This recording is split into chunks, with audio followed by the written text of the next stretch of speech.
92ல இருந்து 110, அதிமுகவிற்கு 22 to 32, தாவேகாவிற்கு 98ல இருந்து 120, மற்றவை. நீங்க நம்மால் ஏதோ தப்பு பண்ணாதான் நினைச்சீங்க நீங்க. ஆமா. நம்மால் ஏதோ போட தெரியாம போட்டு விட்டாங்க ஏதோ பாருங்க. இங்க ஒரு நம்பர் மிஸ் பண்ணிட்டாங்க எதுக்கு போல. மாத்திட்டாங்க போல நீங்க நினைச்சீங்களா? அது அவர் தான் சொல்லியிருக்காரு. அவங்க தான் சொல்லியிருக்காரு. தாவேகா தான் பெரும்பான்மை பெறும் அப்படின்னு சொல்லிட்டு அவங்க சொல்லியிருக்காங்க. 3 இது வரைக்கும் வந்த நம்ம 7வது சர்வே பாக்குறோமா?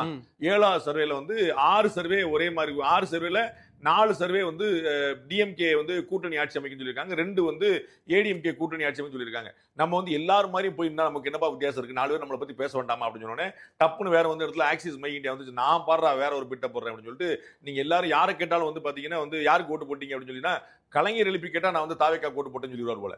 அம்மாவை எழுப்பி கேட்டா நான் தாவேகா ஓட்டு பார்த்து யாரை எழுப்பி கேட்டாலும் தாவேகா சொல்லுவாங்க மாதிரி தூக்கத்துல இருக்கவங்களோ வெளியில போனவங்களோ யாரை கேட்டாலும் தாவேகா அலை வீசுகிறது அப்படின்னு அவர் விசில் புரட்சி இருக்கு திரு செங்கோட்டையன் சொன்ன போல உண்மையில் பெரிய புரட்சியா இருக்கு. இவ்வளவு பெரிய புரட்சி எப்படி நாடு தாங்க அப்படின்னு யோசிச்சுட்டு அவர் சொல்லிட்டு இருக்காரு. 98ல இருந்து